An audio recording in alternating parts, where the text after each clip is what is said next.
Good morning, everyone, and welcome to Fashion Marketing School. This is a marketing adventure event by Jackie Walker, me, the host, and we're going to go ahead and get started here so we can get you all on your way. Writing. So, first, I'm going to start by having you all to just share a little bit about yourselves. If you could, in the chat, please drop your first name, your location, how many preps you actually teach, and how long you have taught fashion marketing, or if you've ever taught fashion marketing at all. So go ahead and drop that in the chat so we can see who you are and who's joined us here on the call. So while you're doing that, I'm going to go ahead and let's talk about some of the reasons why you may be here. So maybe the challenge that you're running into as a teacher, as a fashion marketing teacher, is that you are a new teacher. Maybe you've not taught before and you're going to be teaching fashion marketing this coming school year. Maybe you're a veteran teacher and you have actually been teaching fashion marketing, but you just want to refresh yourself with some new concepts, some new ideas, or what have you. You could be, teaching, told that you were going to have to add fashion marketing as one of your preps this year. And you're like, okay, what is fashion marketing? What do I do? What is it all about? How do I go about teaching this content? Or you could have multiple preps and your plate is just loaded. You have too many things going on. You don't have time to prep for this additional content, and you just need a little bit of assistance or want some ideas of what you need to do. All of these things I can relate to because I once was in your seat. I've been a new teacher. I had 7 preps. So a lot of those things I can relate to, and I had very little time to be able to prepare my content, as you probably are aware. So let me tell you a little bit about myself. Again, my name is Jackie Walker. I taught fashion marketing for 14 years in a fashion magnet program. So a magnet program is a program that consists of multiple years of a particular content. My program was a fashion program, and there was a design side and a marketing side. I was the marketing teacher, and I taught, we had our students from ninth grade to 12th grade. So at the very beginning, when the students came in, they entered into my entrepreneurship academy, and then they went into the dual credit program, which was an 18-hour visual merchandising program where my students earned a certificate and walked in a college graduation their senior year. So I did that for 14 years, and I was a DECA advisor for 14, all 14 of those years as well. And I managed a student-led fashion show for 12 of those years. So we put on a production every single year, except for 2 of the years. And it's mainly student-led. So I can talk about that a little bit more later on. But prior to being a teacher, I wasn't always a teacher. Like I said, I was a teacher for 14 years. But prior to that, I had over 20 years of experience in sales, retail management, and project management. So that just gives you a little bit of my background. Now, what I want to talk to you today is about the fashion school, a fashion marketing school framework that I've created that I feel like is a sound framework for you developing your fashion marketing program, whether it's one course or if it's multiple courses over multiple years. This is a framework I think that you could use that would allow you to have a successful program. So you want to be able to recruit, you want to be able to gain support, you want to grow your program, and you definitely want to have those extracurricular that'll allow your program to be pretty valuable, and recruit and get people connected to your program, incite interest in the students that are coming or that are already on your campus. Now, of course, along with your program, you want to have a curriculum that is rigorous, engaging, and collaborative. And I've created a ton of resources taken from my 14 years and created a program that would allow you to have that enrichment in your program, that would encourage creativity, exploration, observation, and critical thinking, along with supporting those core subjects because they always want the electives to support the core subjects, right? Well, the work that you will find in this framework definitely would allow you to do that. So we're going to go into facet one, which is the recruiting piece. So you may be thinking, okay, I this is course is new to me, so I really don't know how to get people in there besides the counselors just putting people in your elective class to fill their schedule. One of the things you want to do as you think about your program or your course is to, talk to your administration. You want to get buy-in from them about the importance of having the right students in your class. And from that point, once you get that buy-in, you'll talk to the counselors and make sure that they understand this is not just a filler class, that you actually want students who are interested in your content, who want to progress to the next point, especially if you're looking at growing your program into a multiple course, multiple year program. One of the things that we would do, because I was actually in a magnet school that had over 18 different magnet programs, we would have an open house in the fall. And so, what this open house would do, it would allow us to invite eighth graders to our campus um, and have them give them an opportunity to look at our programs, come into our rooms, see the things that we were doing, and definitely had my students involved because the students would take them on a tour. They would come in, they would show them some of their projects, they would demonstrate some of the work that we did. But it was just a great opportunity to introduce the program to middle schoolers prior to them making their selections for high school. We would also invite middle school counselors. So this is a good idea. You can invite middle school counselors to your campus.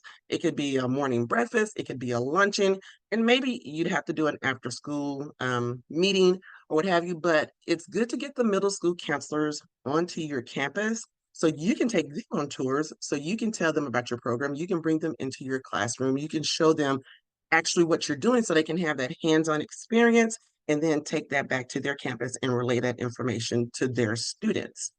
Now, the other thing that you could do for recruiting is hop on social media. Of course, social media is where everyone is nowadays. So you want to make sure that your course, your program, however it looks for you, has a social media page. Way you can actually promote what you're doing in your classroom, and the students can tag their friends. You can tag counselors. You can get followers from the community to start following your page so they'll actually know about your program. Additionally, you could have after school activities. I know that we do a lot as teachers, and just adding on the after school activity, maybe the last thing that you want to do, but it could be something that you do once a week, every other week, or once a month, where you are having some type of activity, whether it's a dress for success activity or you're just doing something fun and engaging, and you invite those middle schoolers or even the students that are already on your campus who are not in your class.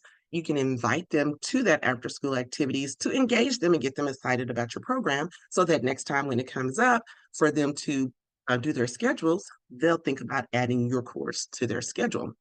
Now, also, you might want to get involved in community services. The school that I taught in, right across the parking lot, we had an elementary school. So we would go over there. You can read books to the students because you want to start maybe at an early age, just introducing the idea of being in a fashion program. So that way they're thinking about it. So when they get to middle school, they'll always have that in their mind and they'll think, wow, I remember that class that came over talking to us about fashion. So maybe I'll explore fashion marketing when I get to high school. Go to the middle school campuses, engage with them, do activities, participate in some things that they may have going on so that you can introduce, again, the idea of your program to students who have not yet um, done their schedules or are thinking about their next step. In my district, we have a lot of different schools. We have magnet programs, we have collegiate academies, we have um, P-TECH programs, we have schools of innovation. So we are a choice district, which means that the students can choose to go to any school they want to. They don't have to go to their neighborhood school. So it's a competition on getting a student into your program. So there was a lot of recruiting that we had to do in order to stand out amongst all of the other programs and everything that are going on in our district. So these are some things that you may have to consider depending on the size of your district and what type of programs your district already has. Now, one of the things that really worked well for us as well is allowing an eighth grade student to shadow our class. And what that looked like is that the student came in the morning time, whether they were dropped off by a parent or whether they came with their counselor or whether a middle school brought a busload of students to our school to shadow our classes. They got to choose the programs that they wanted to go into and sit in the class for a whole class period or two. And they got to see what the students were actually working on. And they were partnered with a student so that they can actually participate in the activities or the assignments that we were doing in class that day.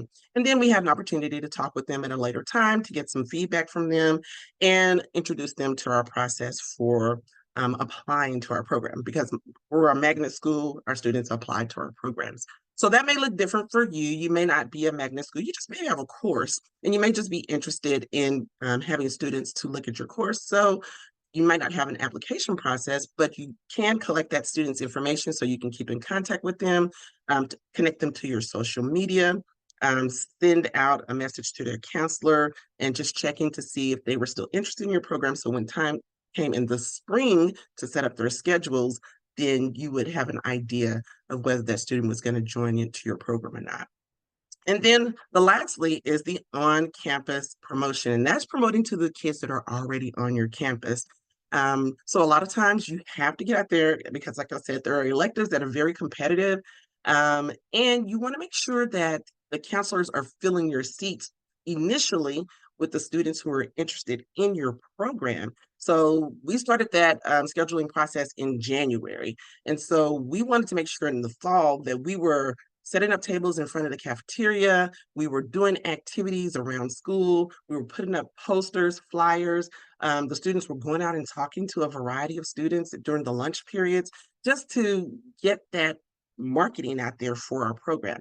So don't skip over doing those activities to get the students who are already on your campus interested in your program. Now we're going to move into facet two, which is gaining support from your program. Now I find that when you talk about what you're doing, what your students are doing, whether that's going to competition, whether that's doing a fundraiser, field trips, all of those things, when you're vocal about what you're doing, it helps to bring attention to your program. Show artifacts. Artifacts can be anything like dressing up mannequins, put them out into the lunchroom, the foyers, the display cases, wherever you have on your campus that you can, the students can actually see some of the things that you're doing with your classroom. It could be putting projects up outside of your classroom, if you have display windows that you can put your projects in, put them on the walls outside of your room. Let me tell you, I filled the walls outside of my room with projects, trophies, everything that we were doing so that people, when they looked at our hallway, they were like, oh, what do they do with that program? And so they would come down the hallway and look in the room and ask questions. Show your artifacts, various ways on your social media. Just make sure that you're being really loud and bragging about your program. It may seem a bit bold, but you want to be bold if you want to get the right kids into your program. Now, also make announcements. At my school, we had a media um, magnet program, so they created like a news show. And so we would send our announcements over to them, and in the morning time, they would release the media show, and it was on YouTube. So the teachers would play that in the classrooms, so students got to see video of what we were doing or hear an announcement about what we were doing.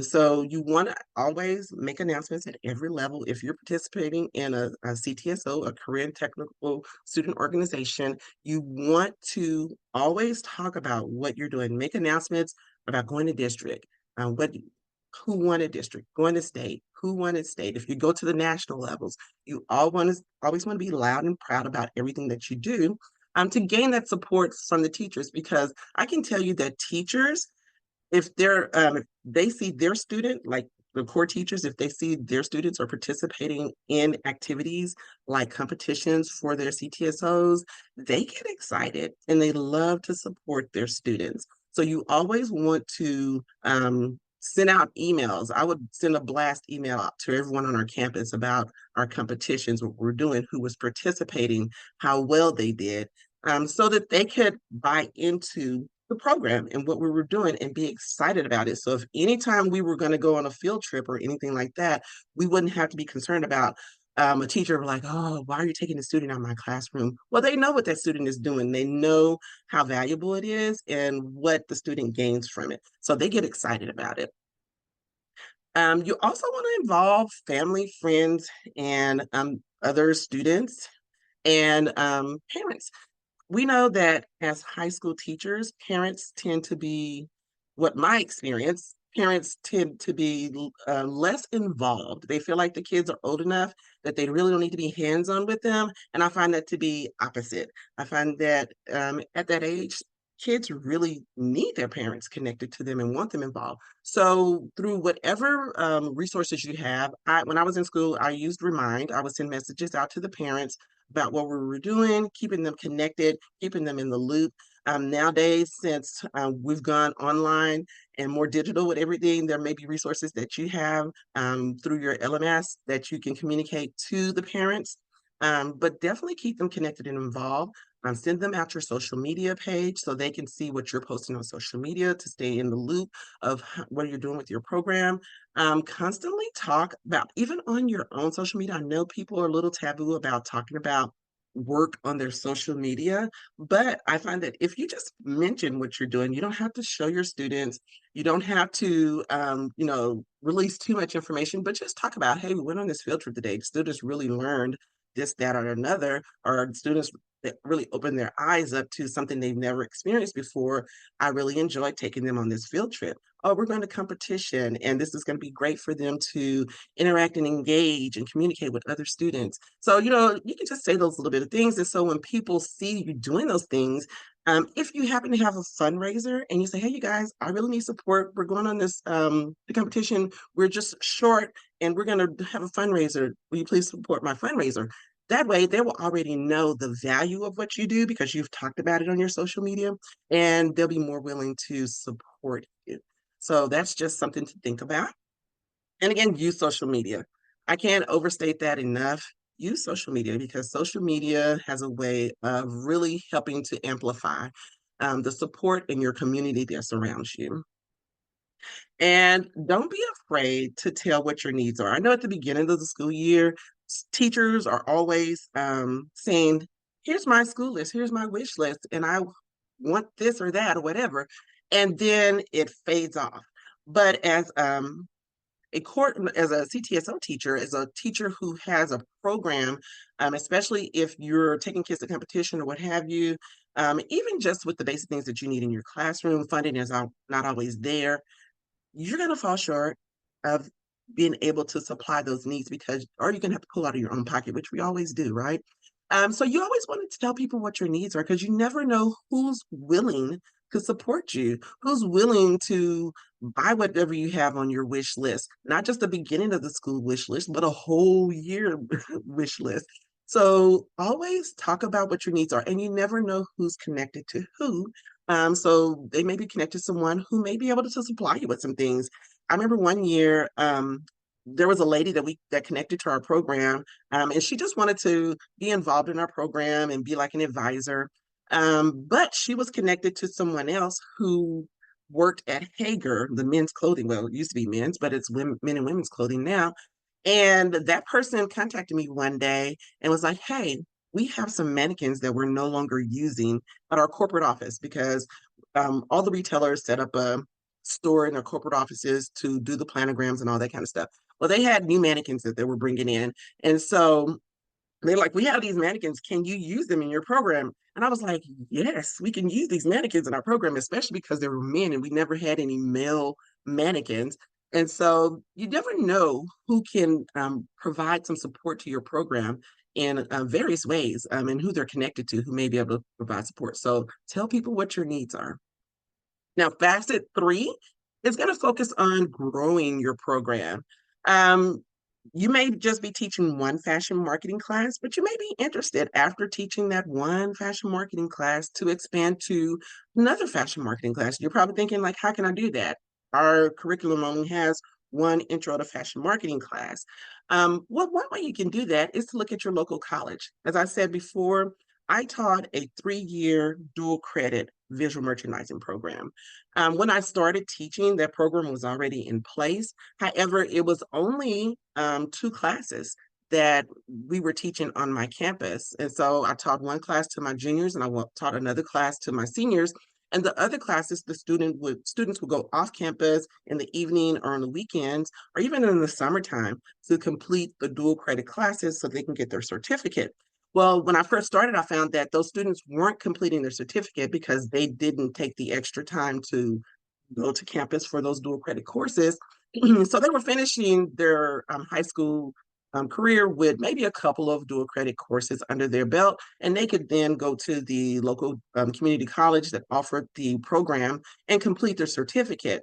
So what I decided to do was to bring more of those classes onto my campus. And so it was a 2-year program where the juniors were taking dual credit um, fall and spring, and so were the seniors. And so they would still go to the campus, the college campus, to complete the certificate, but they were more inclined to do so because it was at that time it was a 21 credit program, so they had a few more classes that they need to take, so they were more inclined to do it so they can get their certificate because they enjoy the idea of walking in the graduation with the college students before they even walked across the stage for their high school diploma. Eventually, in talking with the director over that program, we talked about, and she was like, you might as well just teach the whole program on your campus. You're capable, right? I'm like, well, sure, I'm capable. And so that introduced moving my sophomore class into a dual credit program so that I ended up having a 3-year dual credit program where the students were able to complete their certificate. I taught all the classes on my campus, and they earned their visual merchandising certificate and walked into graduation with college students before they even walked across the stage to receive their diploma, which made them very proud. And this picture is a group of my students who actually were had just completed receiving their certificate in their graduation ceremony. So you get something like that. I mean, it may be a slow process where you add 1 or 2 classes if you have a local class that has a fashion merchandising program, but it's something to look into to see if that's something that may work for you. If there is not a local community college that has a fashion marketing program, there are online fashion certificate programs. So I do encourage you to get out there and look at some online fashion programs to see where you may be able to um, collaborate or join that class with your curriculum or your state's curriculum to be able to offer that class in conjunction with the state curriculum that's required for your fashion marketing program. And then talk to your CTE specialist for your district. See if that's something that's feasible. See if there's something that you can work out that may allow you to grow your program into a fashion marketing program or a fashion program or whatever you're looking to do with your program. Talk to your school administration. See if that's something that they will be interested in and just come up with a plan. And once you do, sell it to the counselors so that they can get the right students into your class for your program. Now, going into facet 4, this is the extracurricular. I've already talked about CTSOs. You know, there's various career and technical student organizations for marketing, which is DECA. And then for business, there's BPA. And then for family and consumer sciences, there's FCCLA. I find that teachers in all of these areas teach fashion marketing. I don't know which one you are, but you know, be sure and look into if you don't already have a CTSO, putting one in place, starting a chapter on your campus. This is one of the things that will bring students into your program, bring students into your class, put the right students. And I keep saying the right students because we all know the wrong students can be in our program and it's not fun at all. But look at starting a chapter for a CTSO on your campus if you don't already have one, or how you can grow that CTSO. by bringing more students into the program who are actually interested in fashion marketing. Now, one component of an extracurricular activity is a fashion show. Now, for my students, the fashion show was actually a part of our curriculum. So we spent a lot of our classroom time with the fashion show production, but I find that other campuses may use it as an after school activity, a club, so to speak, so that students from all across the campus, whether they're in theater, art, journalism, music, whatever kind of student is, they can contribute to the production of the fashion show. So it can be a great after school club and recruitment tool that you can use. And fashion shows are a great fundraiser for your program. If you're not already doing one, then you might want to look at doing a fashion show. That's one of the things that I'll talk a lot about in my private Facebook group is a fashion show production. And I actually have a podcast where I've done a fashion show series on the production of a fashion show. And I'm looking to do an upcoming course about producing a fashion show. So look for that in the future. Now, with that framework, that's great to have all that in place, but how do you start the school year? How do you get things going and flowing with your school year to get students engaged immediately and staying on track for all of the things that you need to teach as it relates to fashion marketing? You're dealing with two different contents. You're dealing with fashion and you're dealing with marketing. So I've come up with a framework of sorts for introducing fashion and getting it started in your at the beginning of the school year. So this framework is consists of 6 weeks, although it only has 5 weeks listed here. The last week there's a project, so that tends to be like a 2 week project.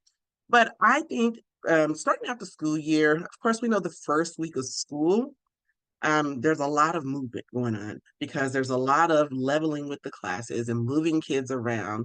I didn't have that so much with my program because I had a set group of students year to year to year. Now, that didn't mean I didn't run into issues where I had students put into my classes that shouldn't have been there or what have you. But first week is hectic. So we know we're not going to really start with any projects or anything of that sort. So I think the first week, starting off with a fashion activity or two, just to get the kids talking about fashion, what their interests are, doing an activity where they may do a little bit of research about a celebrity or something like that is a great start. And then just introducing a marketing activity. So my idea of teaching fashion marketing is doing a little bit of fashion in the beginning of the week and then doing marketing like at the end of the week. I don't know if you have like a block schedule or if you have your students every single day, that's something you would have to figure out as to how much fashion you'll do at the beginning of the week and how you will incorporate marketing maybe at the end of the week. I operated on a block schedule and actually a double block schedule. So I had my students for 3 hours. So like one block schedule, we would do fashion related activities. The other block of that schedule, we would do marketing activities. So that was something that we did every single day. And just depending on what kind of project or the fashion show we were working on, how we would incorporate that into our day. Not to mention that we also operated a store on our campus. So we had a lot going on. But for you just dealing with a marketing class, you just want to, or fashion marketing class, you may want to just at the beginning of the week, like I said, if you do a block schedule, maybe on Monday, introduce some fashion activities. On Tuesday, finish up on those activities. Friday, I mean, not Tuesday, but Wednesday, finish up on those activities. And then Friday could be a marketing day. And then if you have them Tuesday, Thursday, the next week, then Tuesday would be your fashion week or fashion day. And then on Thursday would be your marketing day. So just think about incorporating some kind of cycle of introducing your fashion activities and introducing your marketing activities.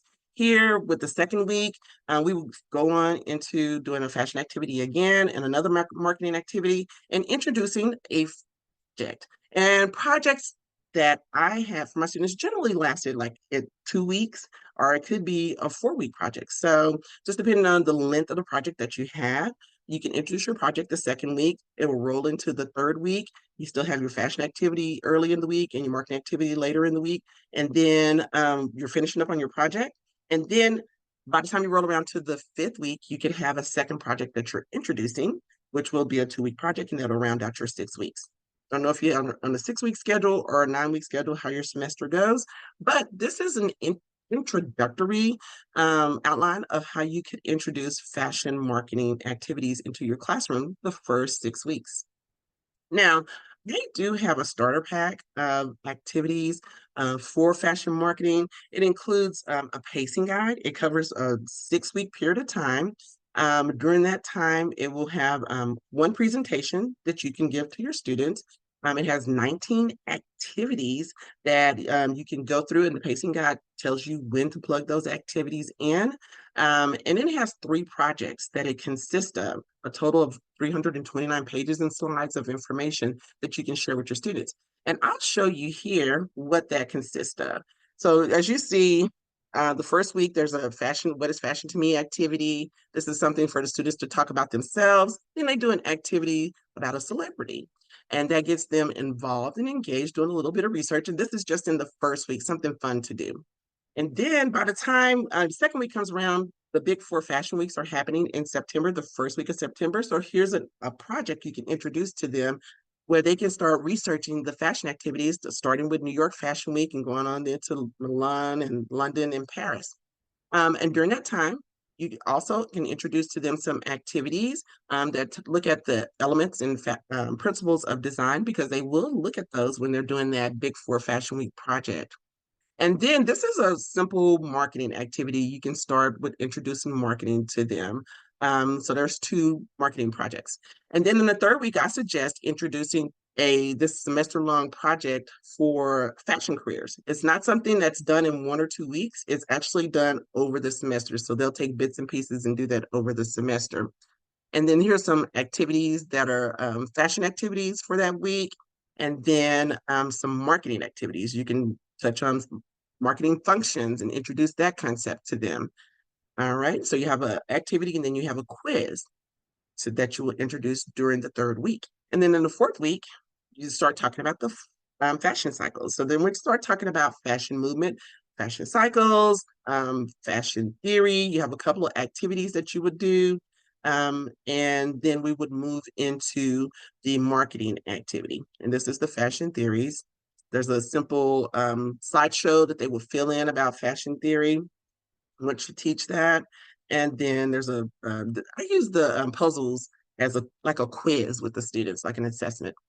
And then here's the marketing activity you can introduce for that week: market segmentation, talking about target market and all of that. So there's an activity and then there's a quiz. And then we will move into the fifth week, which is the second big project. Not the career project, to me, is like their overall arching semester project. But this is the second project that would be introduced the fifth week: environmental factors. It has an activity connected to it. And then you have your marketing activity that you can introduce. Competition. So they have an activity and then they would have a quiz on competition. And then after you've completed the 6 weeks, moving into that's your 6 weeks for your starter pack. All right. And if you want to get connected to me, you can screenshot that, but I'll have a screenshot at the end as well. But that's your starter pack. I do have a full semester bundle that would take you from the very first week to the last week of the semester, 18 weeks. It also includes the pacing guide. It has 4 presentations, so you get 3 additional presentations in this packet, 3 additional activities, and that 4 should be 5. There's 2 additional projects that are in this particular packet. And just to show you what that packet consists of, like I said, it has the 4 presentations. So you're going to get special events, advertising.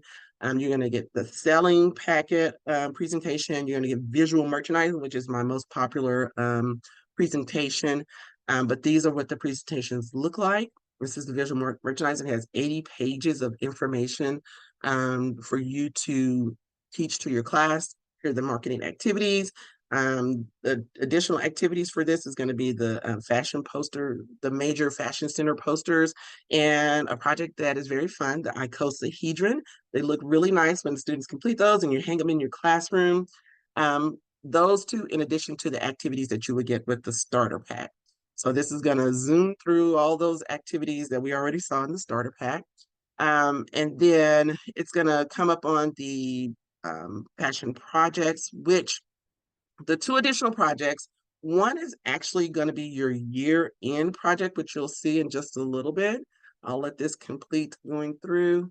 But the year-end project takes at least 6 weeks to complete. It's very detailed, and you'll use all of those presentations to walk your students through those projects. So again, these are your fashion projects that are already in the starter pack. Additionally, you get the fashion resources project, which has the students learning about the different types of media. And here's the fashion store promotional plan, which is your year-end project, which can also be used for competition for DECA for sure. I didn't participate in BPA or FCCLA, so I don't know what type of competitions they have, but for sure the students can take that and use that competition in competition. Now, another thing that I do offer, which is new this year, is a membership, and it's called, I call it Fashion Marketing School membership. So with this membership, you would get at least 2 products every single month, and most times it's going to be 3 or 4 products.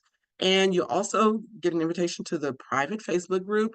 I will be doing lives every week in there called Teachers Lounge. We'll talk about most current things related to fashion marketing, talk about any kind of issues that you may be running into. We can always talk about those anytime throughout the week, but it's a special time to engage in with other like-minded teachers. I can tell you that I was the only teacher teaching fashion marketing, with a fashion marketing program in my district. My district is Dallas, Texas, which is one of the largest school districts in the United States.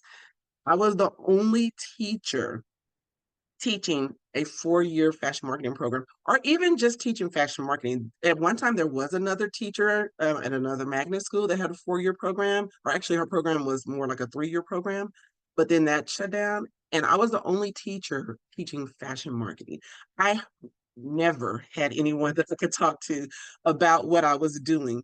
So I was had a very insulated program where I was on an island by myself doing what I was doing. And so with this Facebook group, my goal is to have a place where teachers can come and talk about what they're doing, get some help from one another, some suggestions, and really find what they need as far as professional development or what have you, because we don't have that either, right? I'm also going to be sharing some fashion show tips. So if you're interested in doing a fashion show, this is an opportunity for you to be able to really get some information about implementing a fashion show on your campus.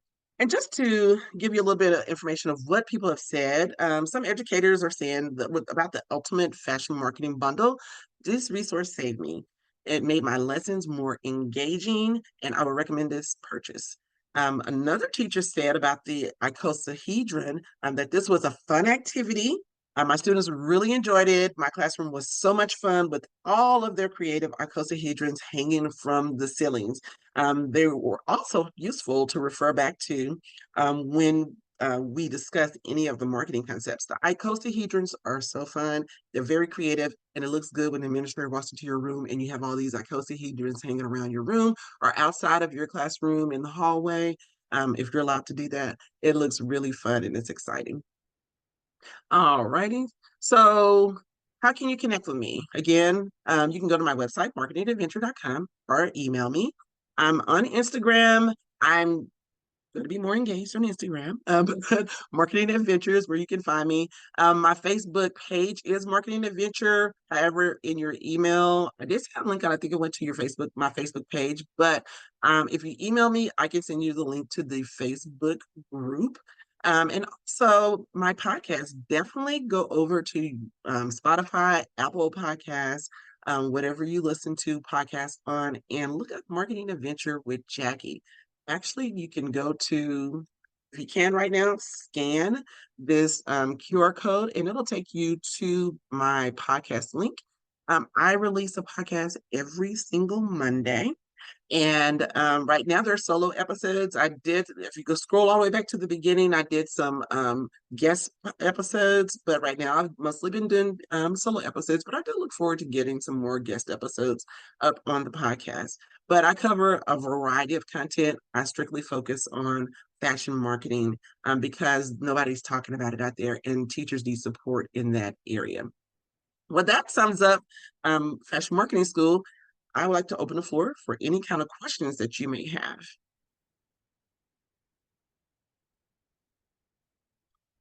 Right. And if you don't have any questions right now, definitely email me and I can answer your questions for you. Get into that private Facebook group. I will definitely be able to answer questions there as well. But I do thank you for spending your time with me here, and I look forward to you joining Fashion Marketing School.